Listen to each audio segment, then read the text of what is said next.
It looks like we still have a couple people in the back. If people don't mind moving in or moving over or moving their bags just so that if people want to see. The other thing I wanted to note, because I know a lot of sessions have not been recorded, they asked if they could record this session, just so you're aware that it'll be recorded. And we'll give everybody just one more minute and then we'll get started. Thanks, everybody.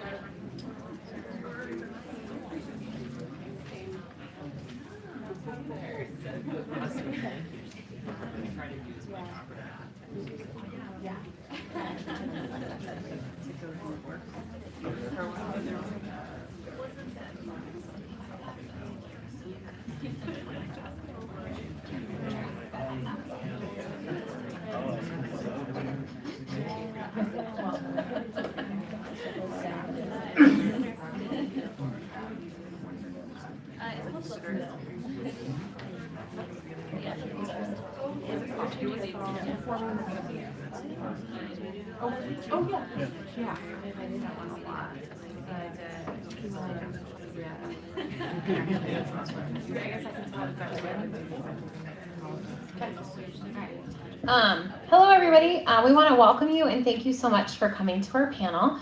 Virtual visitors, hopefully you're in the right place. Humanizing our digital content to reach new audiences outside of museum walls. In just a second, I'm going to give everyone on the panel a chance to introduce themselves and tell you a little bit about where they're from and some of the virtual visitor projects we've all been working on. There is a link to the Slido on the bottom. If you just go to slido.com, enter MCN 2018, and then look for a virtual visitor if you'd like to join. We have some preset panel questions we're going to go through, but then as we have time, we're going to pull in some of your questions as well. So we'll go through introductions. As I mentioned, everyone on the panel will introduce themselves. We'll go through some set questions we have that we think might be questions that you all might have as well.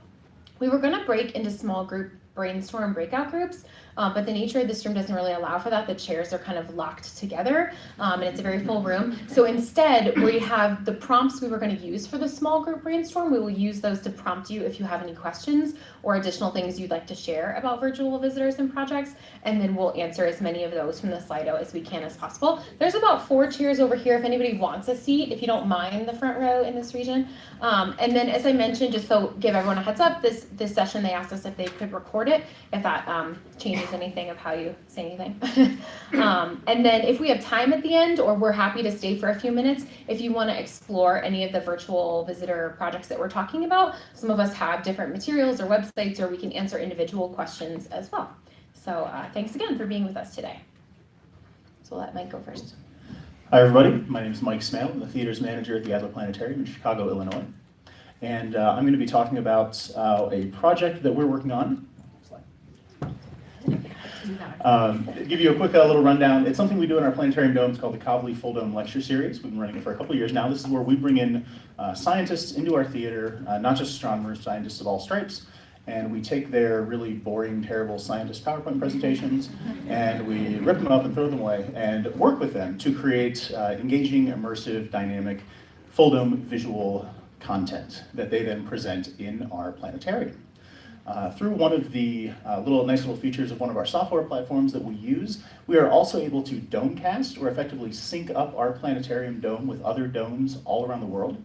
And over the past couple of years, we've had a slew of partners in countries in various continents, and even multi-language broadcasts.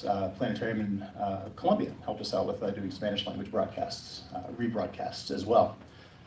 And that's awesome. Planetariums are cool, everybody loves planetariums, but not everybody can get to a planetarium, right? They're kind of around where they are. So we came up with the idea to port video out of our software system into YouTube. And this will allow us to basically send these out. We broadcast in 4K 360-degree video to YouTube. And again, anybody who does not have a planetarium or is not able to get to a planetarium to participate in one of these lectures can participate. So we've had children's hospitals, hospices, nature museums, and interestingly enough, other planetariums who didn't necessarily have the software package that we used, but they were able to either host VR viewing events, or in some cases, pull that YouTube 360 stream directly into their dome and broadcast it for their in-house audience. Planetarium, we had one just this past weekend, and the planetarium in Atlanta had like 250 people for theirs, which was pretty cool.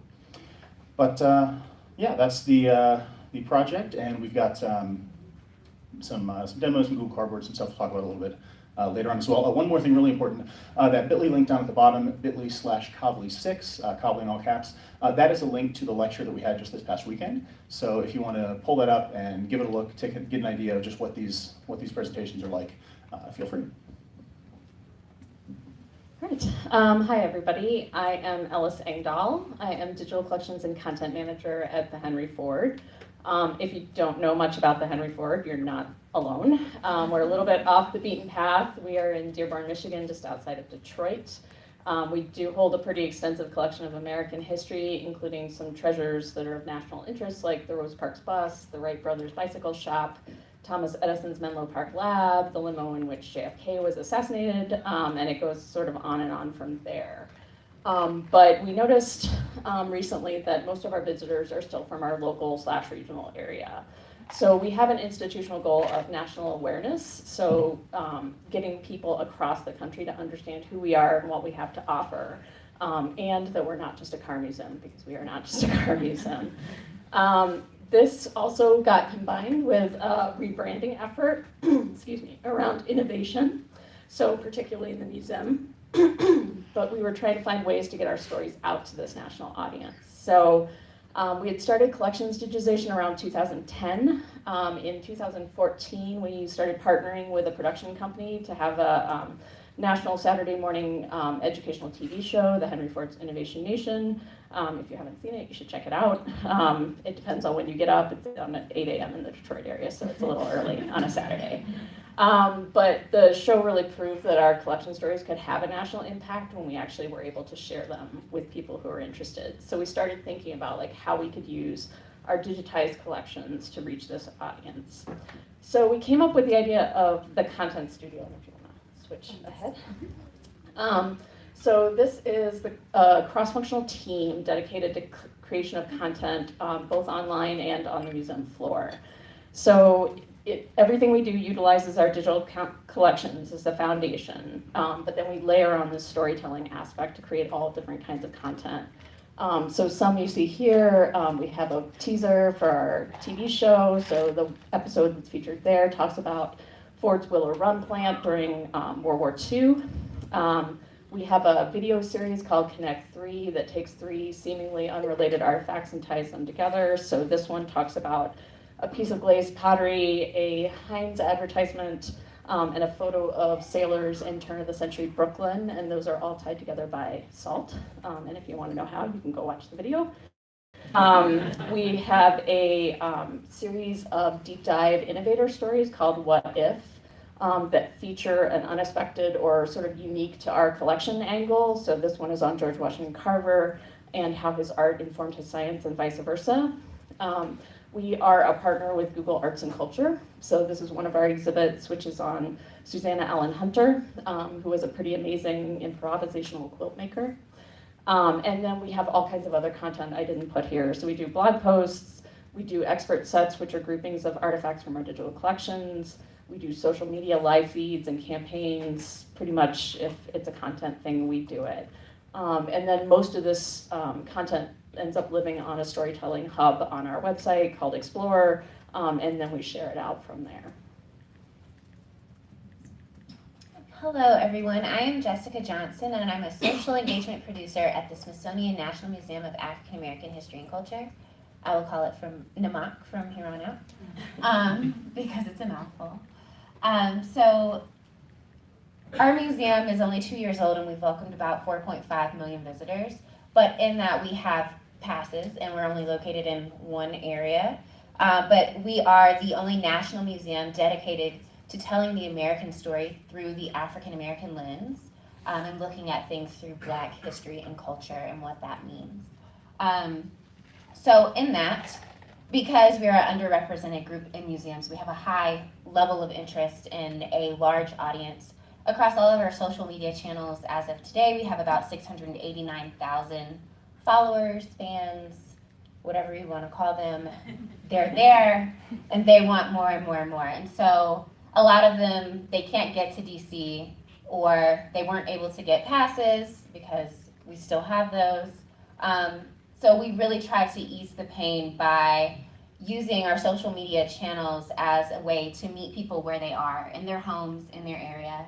And that's not only in the way of showcasing what we have in our collection, but finding things online that they can go to, uplifting other museums, but then also talking to them, and by them I mean our audience, in the way that they understand. Because linguistics is a barrier to entry for museums. So the ways that we do this, we have like so many different things that we do.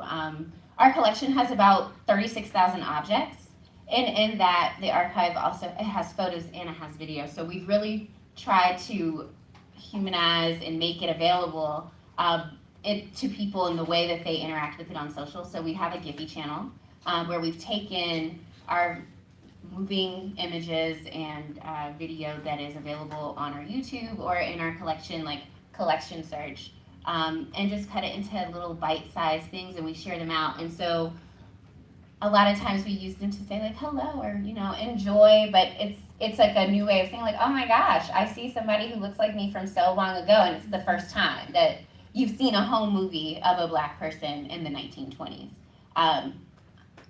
Even knowing that cameras existed then is a thing, So we often find that we just respond to people, and we use these as just a nice way to like create a personal interaction as a museum to the individual, but then we get a question like, oh my God, I need to know where this is from. And then we can point you to the whole 20-minute video of this is the S.S. Jones series. It is available on our YouTube channel.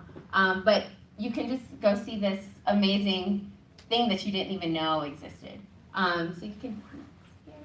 We also try to do like design-focused campaigns. That visually attracting attention is a thing, and it's it's one of those things like you can get buried in all of the content that everybody's pushing out, or you can choose to stand out and get your story told in the most effective and creative way. Doing this also helps us with transformative use. And finding images and things that will work for our feed. And then we also storytell through video.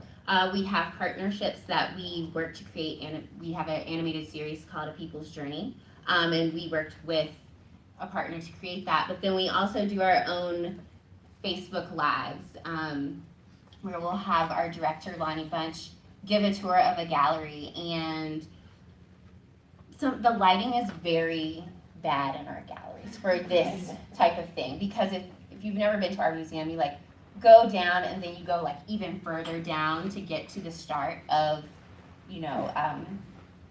the transatlantic slave trade, and when you enter it's very dark, and it's meant to be that way, but capturing that on a video is kind of difficult. But because our fans are so excited, they forgive us for the bad lighting, but it's not always like that. It's only when we're in certain parts of the gallery that this happens. We also have a system hooked up in the Oprah Winfrey Theater that allows us to Facebook Live programs that we do, and then we also are able to interact with like questions and then support the conversations there with facts that people help contextualize that people may not know. The comments that we get from the Facebook Lives, they're really interesting. A lot of people love to shout out where they're from, so you get to see like who all you're talking to.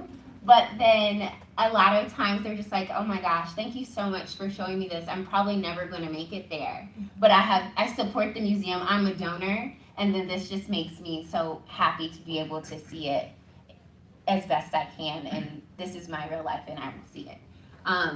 So it's one of those like feel great moments. It's like not even good, it's great. That you were able to bring somebody to a place that they don't foresee themselves getting to, but that they will give their money to. That's a part of it. Awesome. Yep, I can use this one, that way you guys can pass that back and forth. Hi, I'm Miranda Kerr, for anyone I haven't had a chance to meet yet. I'm the manager of digital learning at Shedd Aquarium in Chicago. And so I do a lot with digital and technology and social media, but all within the context of our learning division. And I'm on Twitter, Miranda RHK. And so I'm going to show a couple of examples of things that we've done with virtual visitors this last year. We're going to get to like the why behind this and some of the strategy behind it, but two big things. We had a big accessibility and inclusion initiative, which pushed some of this virtual visitor, and we also have a new CEO that started a couple years ago, so there's some new strategic planning and some new pilot testing that's been done that allows us to really kind of push what we're gonna test out and what we're gonna do. So one of these we were able to test with a Beam telepresence robot the last year, and so then different groups are able to log in and drive around the museum and get their own tour.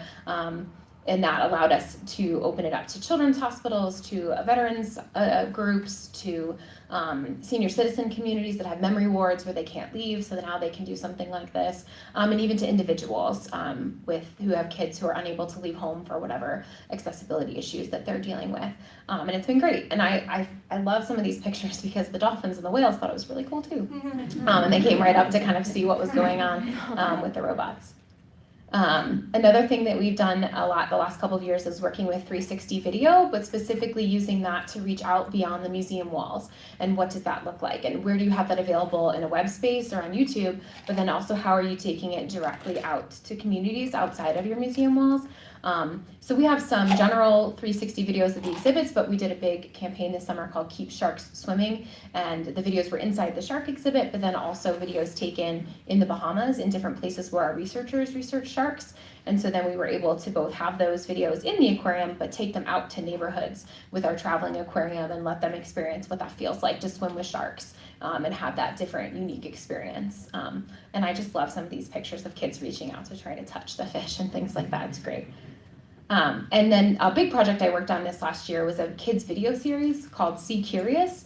And if you have like 3 minutes and you want to watch one of the episodes, they're really fun and they're great. And what was great about this is that we specifically partnered with a group of kids from the community. And some of these came from schools or aldermen suggested, if you're not from Chicago, we're divided up into different neighborhoods and we have aldermen, and we worked with certain neighborhoods. We're like, hey, we want to be more of a presence in your space. Can you connect us with a school or a teacher and help get some kids who could help us shape this? So we had about 15 7 to 10-year-olds that helped me shape these video series. They said, what do they like to watch in videos? What are they interested in learning about animals? Why do they watch things on YouTube? And their families as well helped contribute to like when they let their kids watch YouTube and things. And then it turned out that these kids were so excited they were actually in the videos. So when you watch these are not actors, these are actual kids from our Chicago community that helped make these. And it was great. So we really got to focus on this audience. And we've had kid programming at the aquarium before, but we've never really reached out to them in a digital space to try to reach even broader. And a handful of these videos have reached over 20,000 views already, which is super exciting. And some of them are on things like, what does animal poop look like, which was just really fun to make. And I had some great conversations this year. If you've never had someone say, the anaconda pooped, we saved it for you. This snake poops like only once every 1 to 2 months, and they froze the sample for us so we could film it. So just some really great stuff. And it's been great to see the reception that received. And we also were able to try to focus on Spanish-speaking families and how could we incorporate Spanish and how could we make sure the subtitles are in both English and Spanish and any graphics were in both English and Spanish because that is such a huge population of what our Chicago families look like. So those are some of our projects that we've worked on. And so we're going to go through the questions, and some of us may answer, all of us may answer, but I'll take the first one and then we'll pass it on down the line. But how did the goal of the project lead to reaching virtual visitors? And I kind of touched on this, but for at least the ones that I have worked on, the goals themselves included reaching people outside of the aquarium's walls and reaching these virtual visitors. So it was embedded within the goals itself, whether that was an accessibility initiative or a specific drive to reach outside and try to connect with virtual visitors. We called it the here, there, and everywhere. And the year of 2018 was piloting those that were here, there, and everywhere, going out in communities, going out into nature, and then going out digitally. So it just happened to work out for us. At our museum, we were always a digital first kind of institution. Because we are the newest Smithsonian museum, we came about in an age of digital. So we opened in 2016, and we knew way back in like 2003 when we were created that, hey, the internet is a thing because it was a thing then. So it's going to be even more of a thing in the future. So we need to be prepared. So digital was always top of mind, and our leadership really did a great job of, already recognizing the barrier to entry of African Americans in museums and art galleries and spaces. So we wanted to make sure that we were able to, widely fulfill the need of getting the information to the people that it represents. And so they did a great job by, hiring early a social media person to go ahead and start that, because this didn't come about in 2 years. This was a long-term thing that my boss, Lene Spruce, really spearheaded and pushed forward, and built a great strategy so that then we could get better buy-in and then work better with curatorial affairs and other arms of the museum to make sure that we're capturing it all as best we can. So I think the goal was always there, and it's because that was what the need was for our community. For us, it was sort of similar to Miranda. Basically, it was this institutional strategic goal of national awareness that was part of the impetus for creating this content engine. So it was sort of baked into what we were going to do anyway, is reaching just outside of Detroit, Tri-County regional area. And more the same for us. The Kavli Foundation is a research foundation based out of California, and they obviously wanted us to get the project in front of as many eyes as humanly possible. They wanted it to be free. They didn't want people to charge for it. And then we had to have that conversation about well, no, we need to charge a couple dollars because people don't value free events as much as events with minimal fees. But yeah, it grew out naturally and was really a perfect fit. So whoever wants to take it first, but what new audience or audiences did the project allow you to reach? I'll just jump back in. Yeah, I mean the fact that we're now able to take our content and send it to a space enthused teen and her family in a hospice in Bollier, Wisconsin, or an astronomy outreach group in Nairobi, Kenya, it's mind-boggling. I mean, we've been able to literally reach the entire planet with this. So. For us, it sort of aligns with the type of people who come to the museum. So we have some marketing personas we use, people who are curious, creatives, lifelong learners, makers. So we're sort of reaching out to that same group, but then outside of our local area. And also, again, sort of trying to engage the people who may watch our television show but live too far away or never going to come visit. They get to see little snippets of what we have to offer on the TV show, but then might want a little bit more. Outside of just the fact that we were a completely new audience, our partnerships and our putting our programs out there help us connect with niche audiences, because we have so many public programs and then they're based in different little niche areas. We get new followers and we get new eyes on things when, say, we're doing a sports program, but maybe you didn't think we even had sports in our museum. We're able to say oh, well, the Undefeated, we can work with you all, or we can, have a conversation, plan that out, and then we get that piece of the audience there. So I think that for us, it's a bit we're always reaching a newer audience, but now it's about micro reaching rather than macro. Yeah. And I kind of touched on this before, but I think one of the biggest things was having more accessibility, being able to reach those children's hospitals or other hospital groups or any other group that has accessibility issues. We're still piloting a lot this year, so we've reached out to other schools that it's harder for their kids to get on a school bus and come to the aquarium. How can we have this robotic tour for them and allow them to be able to do that? And in terms of the video series, it's new because we're reaching such a broad audience, and we don't know as much yet about who all we're reaching. And I know we'll get to challenges, but it's much harder to try to measure who all those 20,000 people that watched a video are. And so it's still figuring out what that audience looks like and how we can reach even more people and how we can get it out even further. So. And considerations for those new audiences, one thing I want to note is that just because it's a virtual visitor doesn't mean that they're not new to technology. And so a couple of things that we have built in. So when we do our 360 video experiences, we always make sure that at the beginning of it is not when you start talking or trying to deliver your content. You have to have a buffer, because a lot of times when people put on a VR headset for the first time, they're adjusting it for the right focus or the right fit, or they're fixing straps. And if you're trying to tell them a major point in those first 30 seconds, they're going to miss it. And so giving them the space to kind of adjust to the technology, whether it's a kid or an adult, I think is really valuable. And the same thing with like the robot tours, making sure that you have a time to test it with whoever's facilitating that tour, whether it's the parent of the child, or it's the teacher, or it's the hospital administrative staff, whoever's going to be doing it. Allowing that buffer to make sure that everyone's comfortable with that technology really sets you up for success. And then the other thing I wanted to share is some of the new things we learned about when we set out to be inclusive of Spanish-speaking audiences, being open to what that audience wants, or whoever your new audience is. It's really taking into account their feedback.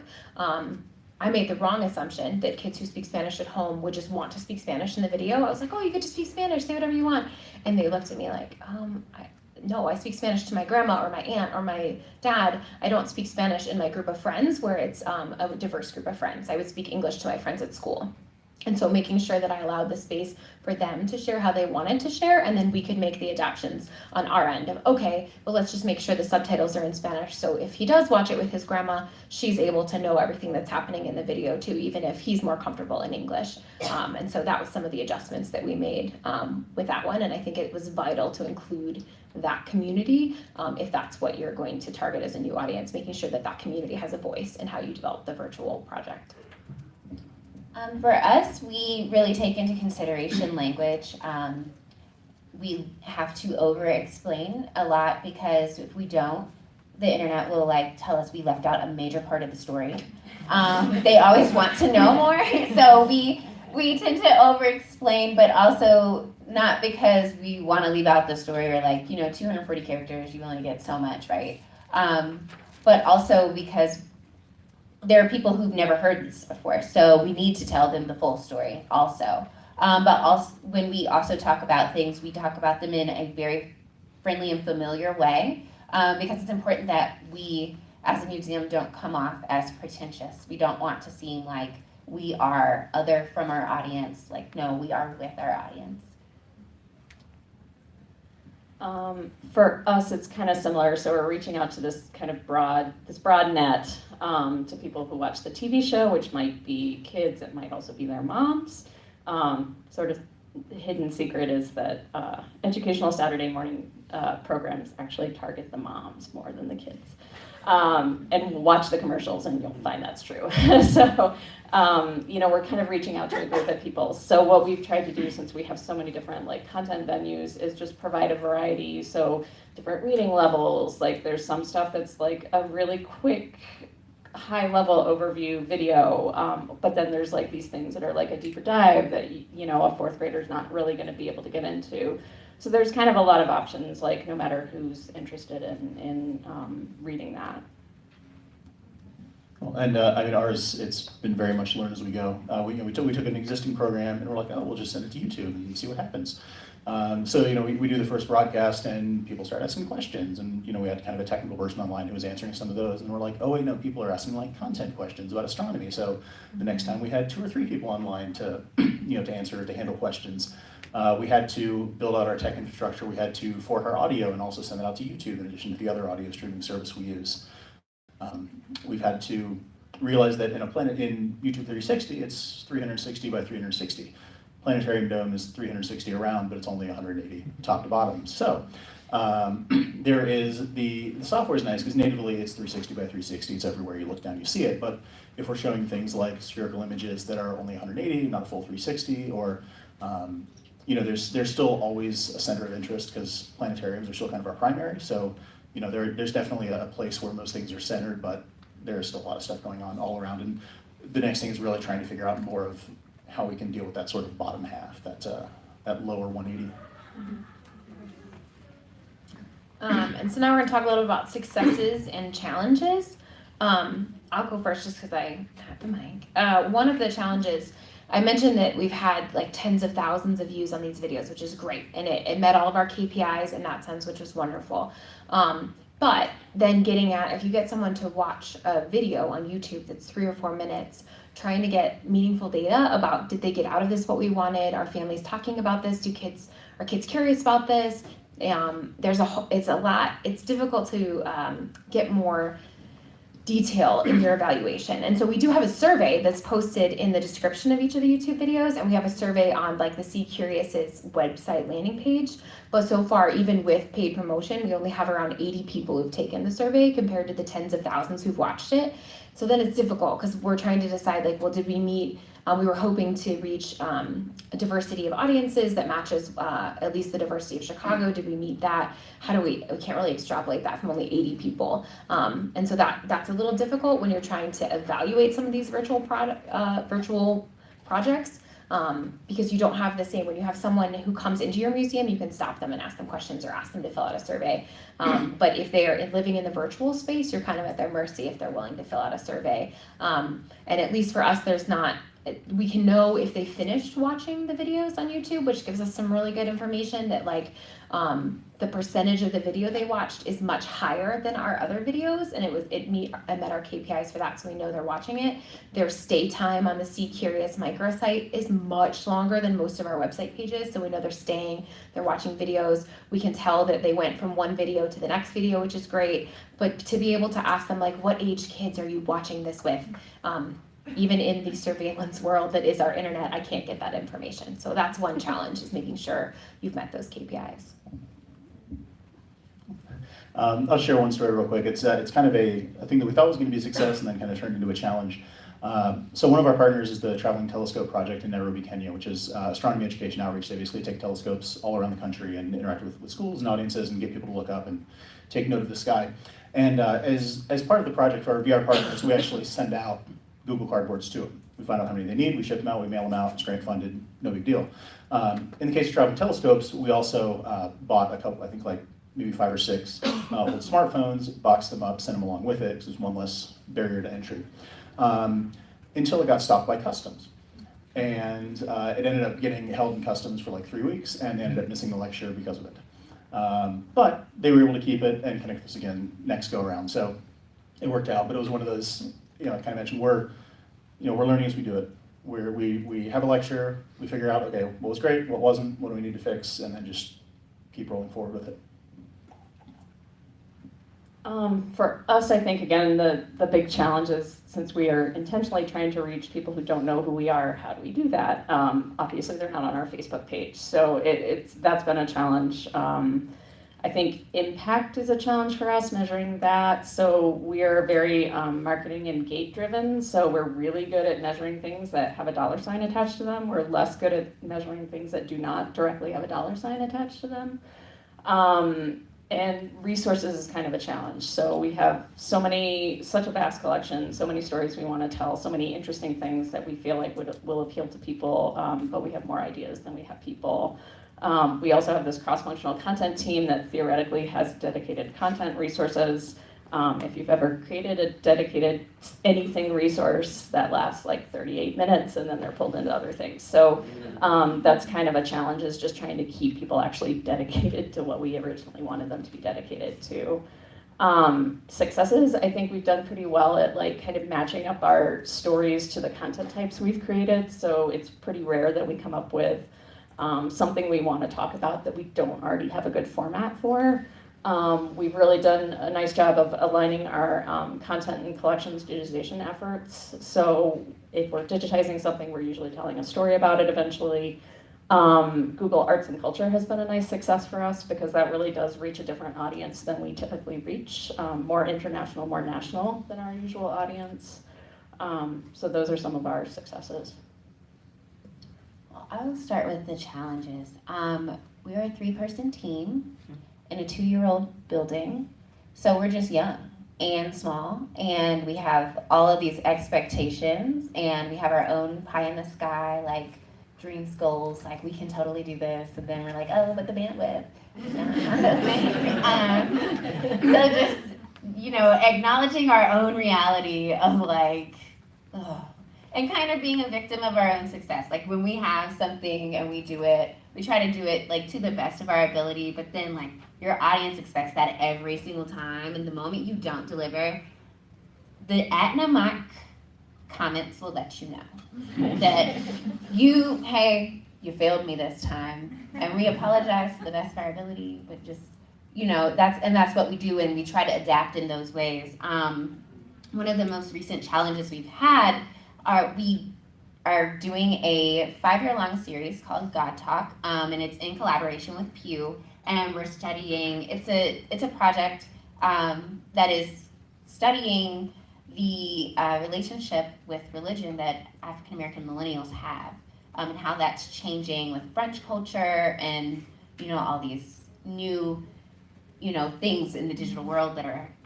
happening. And so it's a multi-city tour, and we've never gone outside of our walls. I mean, pre-August, since being there. So we did our first leg of the tour in LA at the African American Museum there.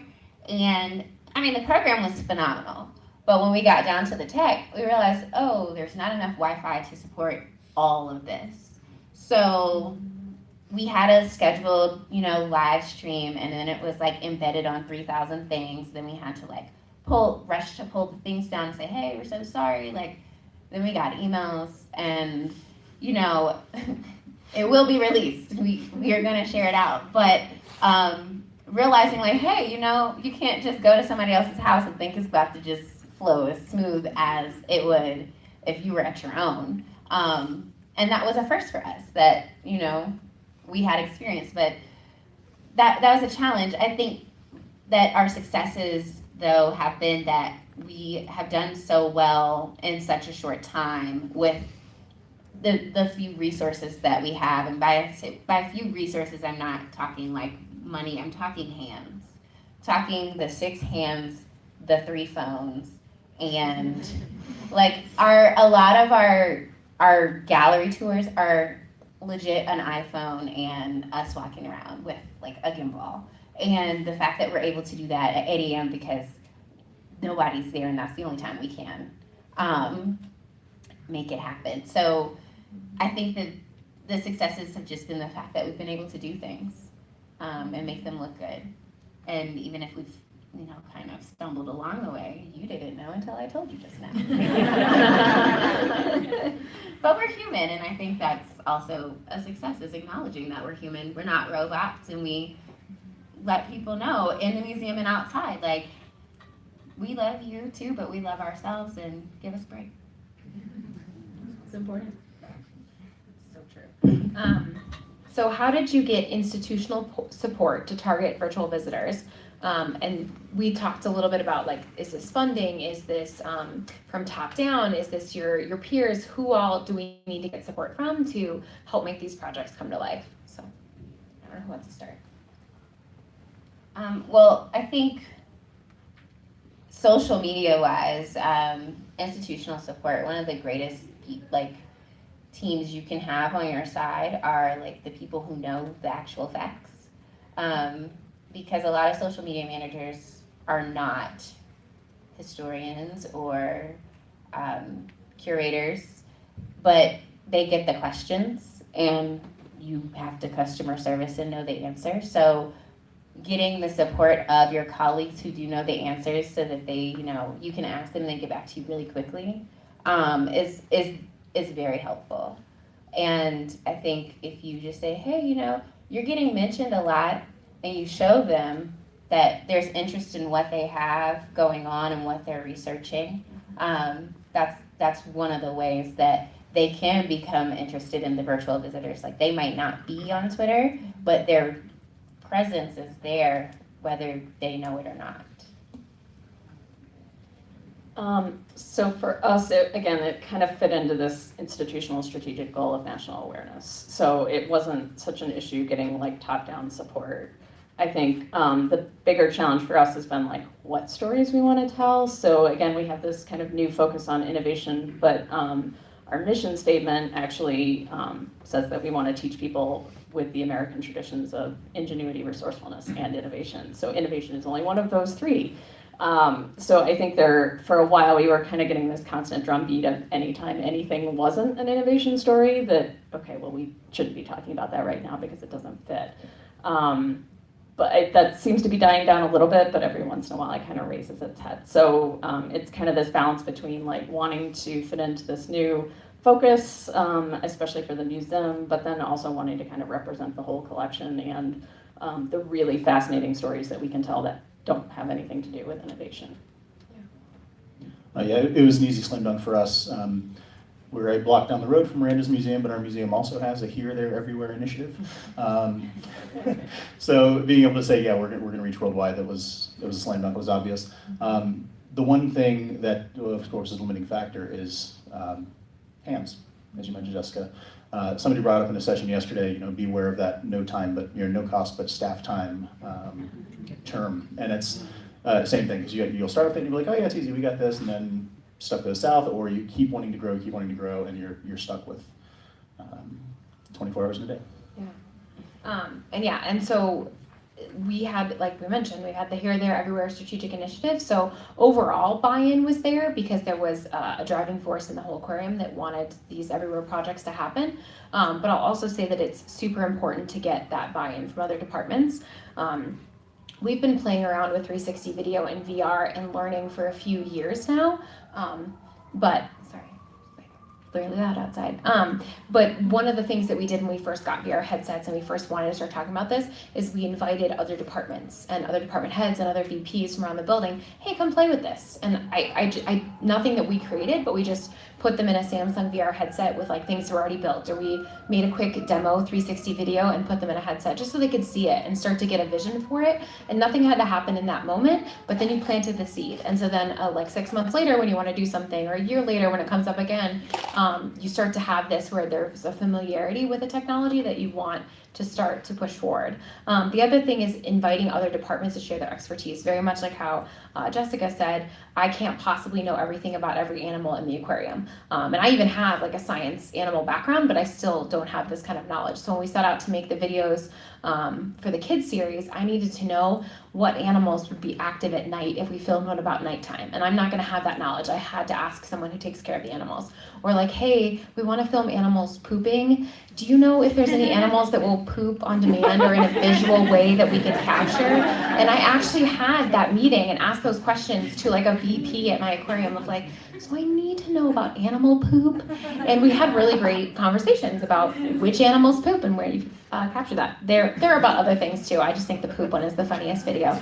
But getting that feedback is really great. And then also because it was a cross-departmental project, I also worked really closely with our public relations team. And so their vision was like, we need to get guest stars into these videos. And so in one of them, I don't know how many of you remember Keenan and Kel, like Good Burger and back in the day, but Kel Mitchell is in one of them, and he's in the slime video, like making slime with kids, and it's amazing. But I had to also ask like, hey, which of the animals in the building will make slime? How can we talk about this? And so as long as you have those relationships, it's really great to get that feedback and knowing, hey, I value you, I need this science content to match with the educational content that I want to share. So, anywho. So how would you determine whether to move forward with a virtual visitor project in the future? And we've kind of mentioned this before, but the biggest one for me is also it's staffing and time. This kids video series was amazing, but it was a big undertaking in terms of staffing and time. And I won't know whether or not we're going to move forward with it. It was a pilot project, so the board will meet in the next year, and who knows what will happen with it. But one thing we need to note is that if we're going to continue with a project like this is making sure you have the staffing resources to do something to that level.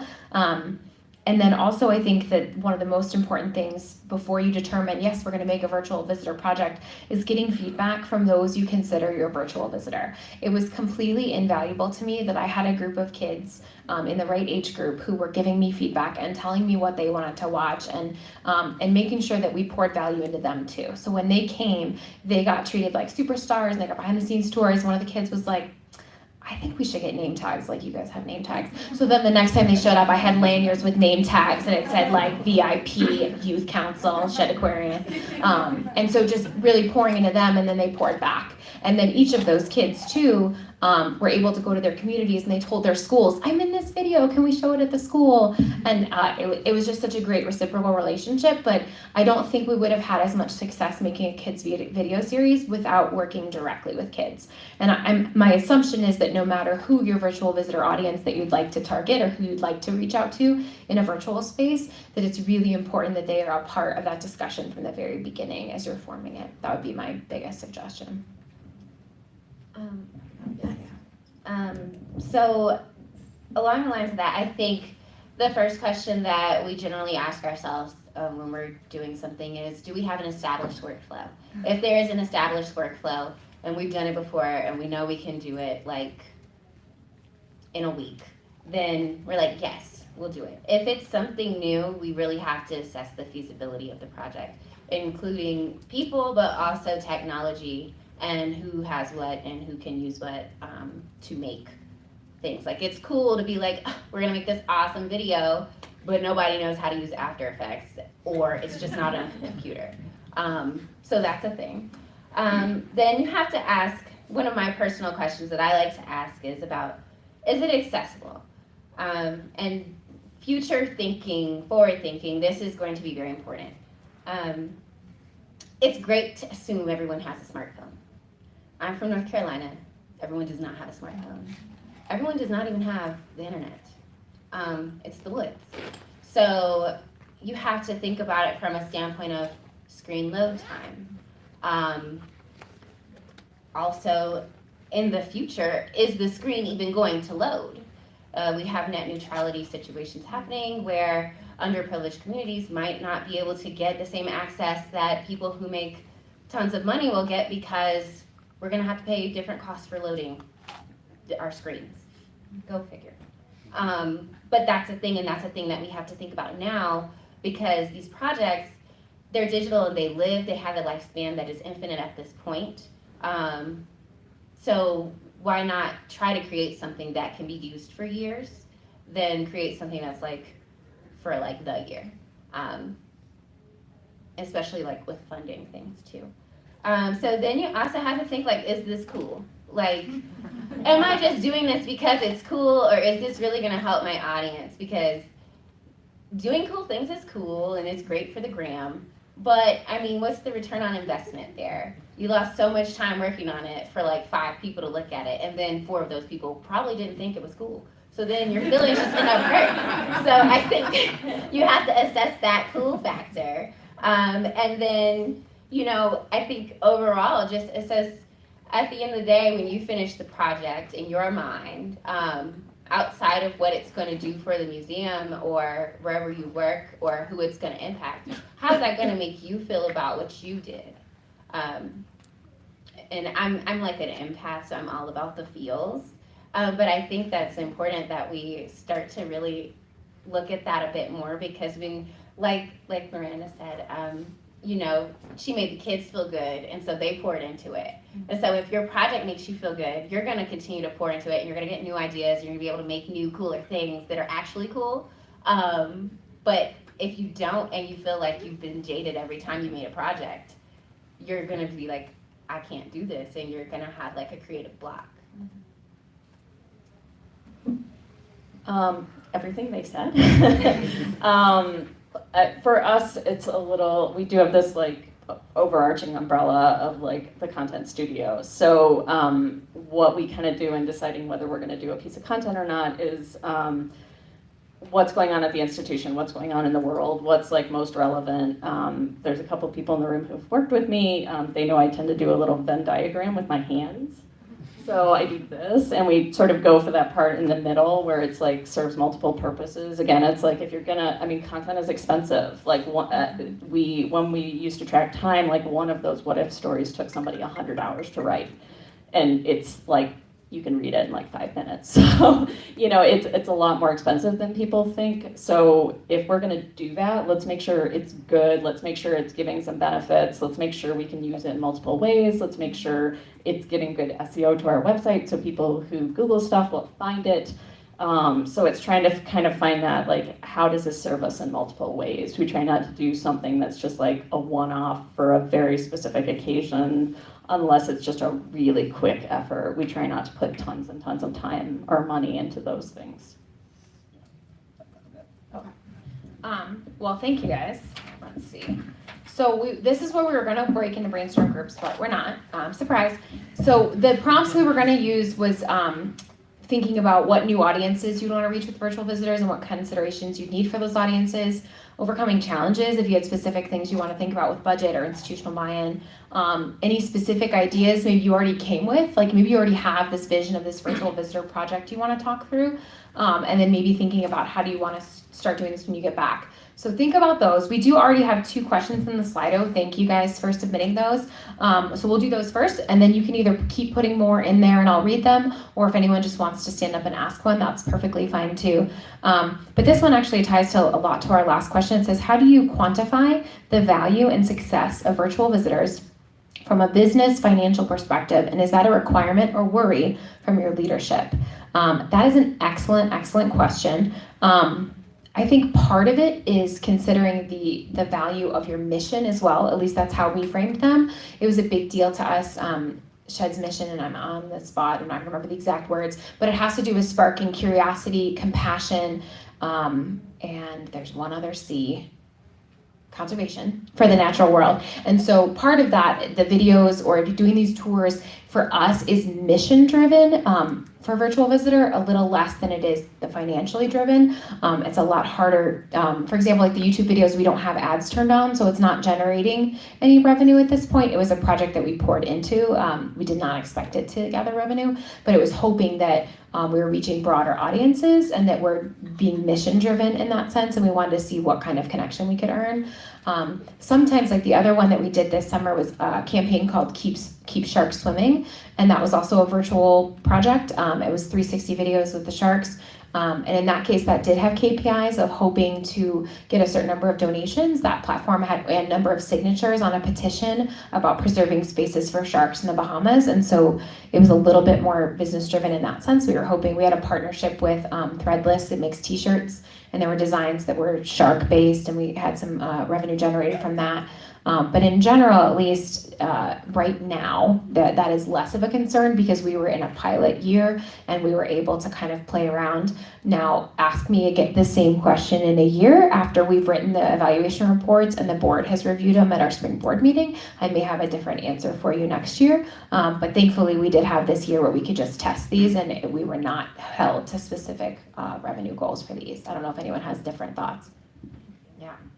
So I work a lot with analytics, and I think that setting your goals at the beginning is a great place to start. If the goal was to make money, then you know if you were successful or not if you didn't make any money.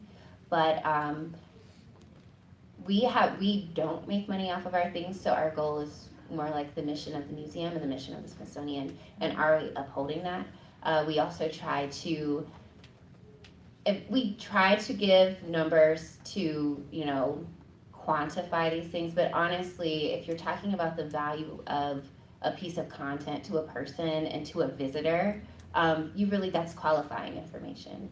You have to really get in there and read and survey. I can give you, we had all these views, but the view was just a view. Honestly, the person could have actually not been at their computer. They could have been asleep. How many times have you fallen asleep with the YouTube list just going, right?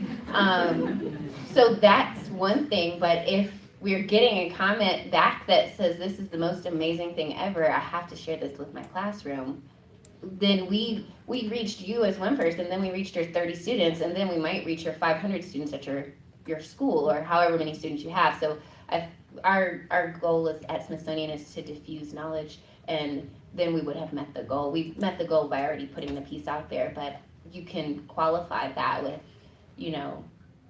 the comments. Yeah, in our case, it was, we didn't really have a structure set up because we had this other kind of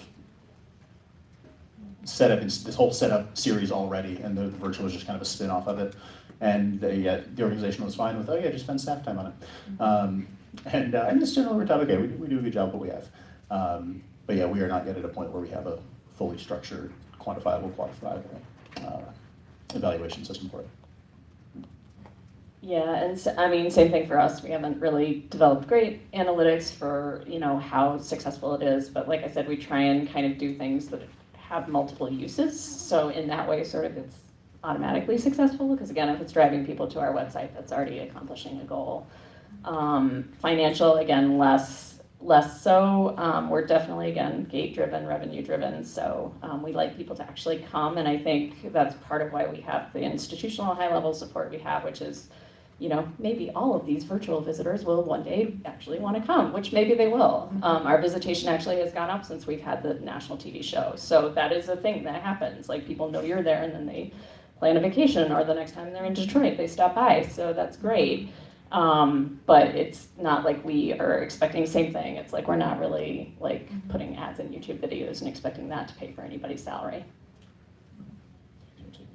I was like, oh, we have so many. Yeah, do you want to take the next one, the one that's just for you?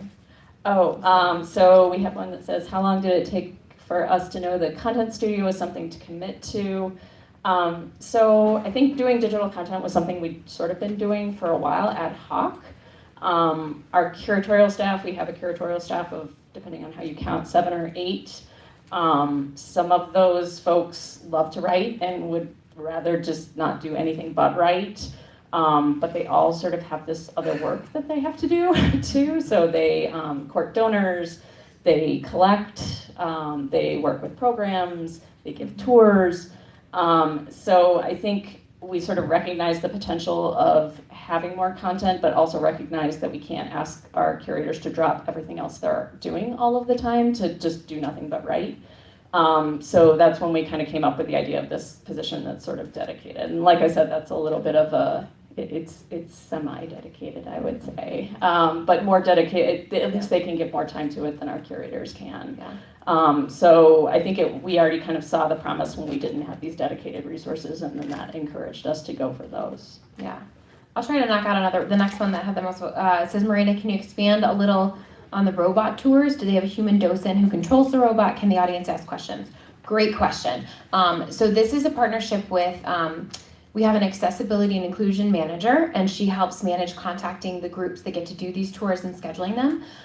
We have a guest engagement staff who is like the sister department, we like to say, to my learning to programs department that I'm in. They lead the tours.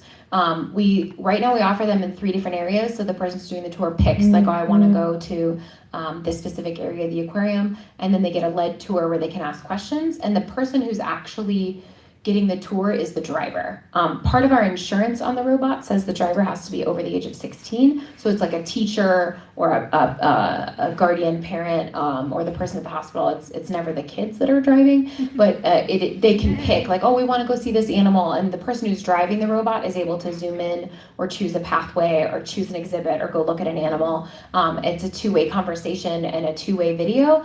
Though we did one for a domestic violence shelter, and so they covered up their camera so that the women and children in that shelter were not shown on the camera, which is also perfectly fine, but they were able to ask questions and still control the robot.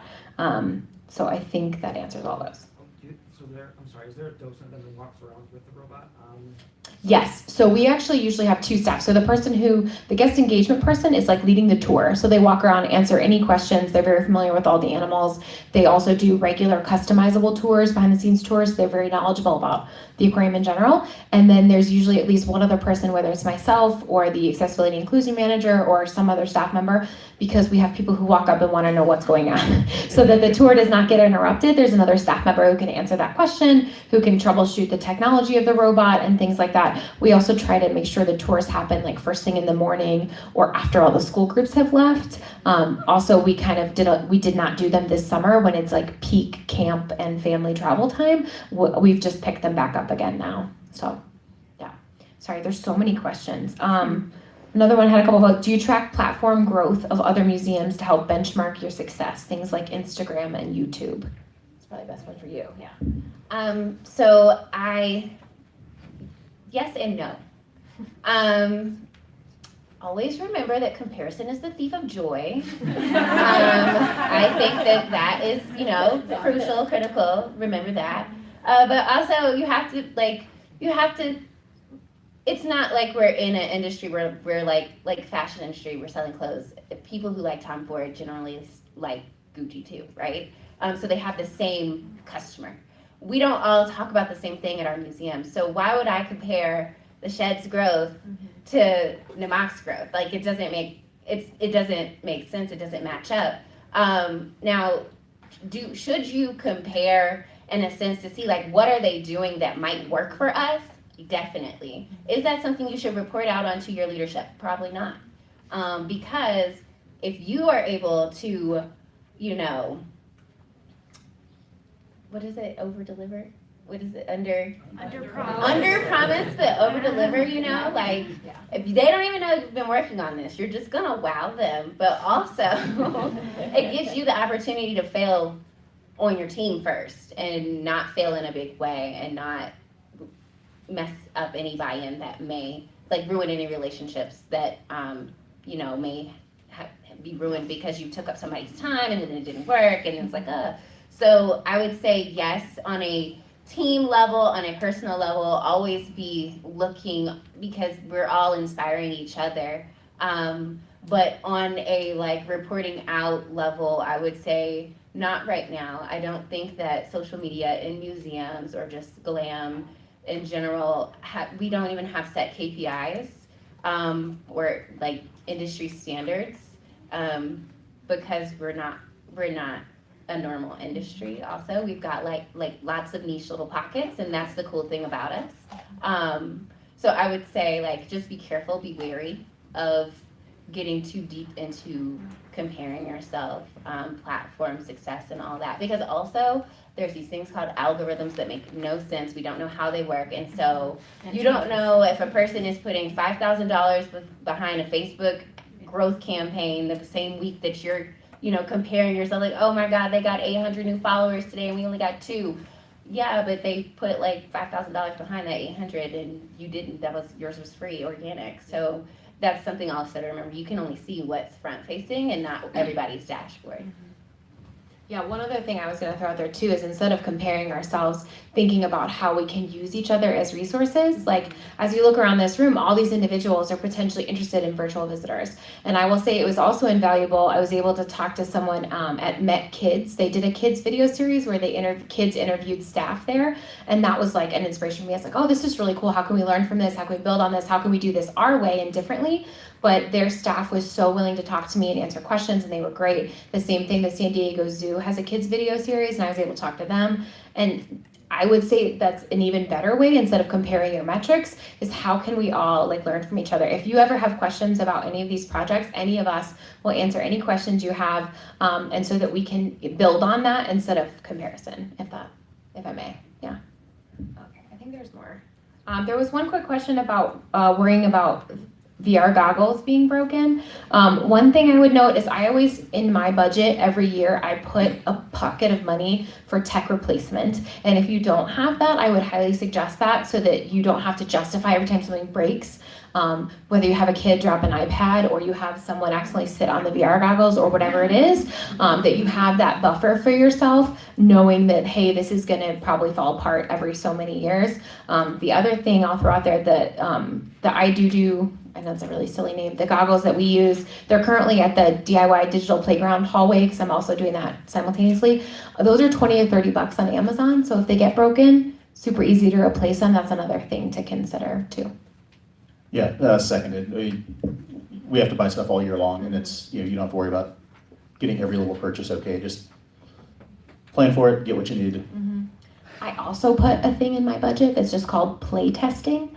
And so that when some new tool comes up or something that I want to test out or play around with or allow the learning department to try something new, I have a pocket of money to do that. And that's where the original 360 cameras came from in my budget, is those that Nikon came out with an underwater one. And I was like, we need to do underwater 360. And so I had a place for play testing and piloting and things like that in my budget as well. And it's not big. I don't have a very big budget for digital learning, but it's enough of a buffer that when something new comes up, I have the space to try it. So if that's possible for you, that's another thing that's really great.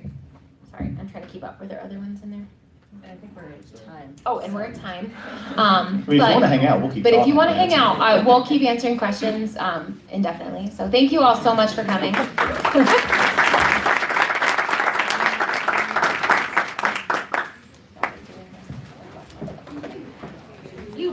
Oh, and I've got like a dozen Google cardboards up here, so if anybody wants one, come on up.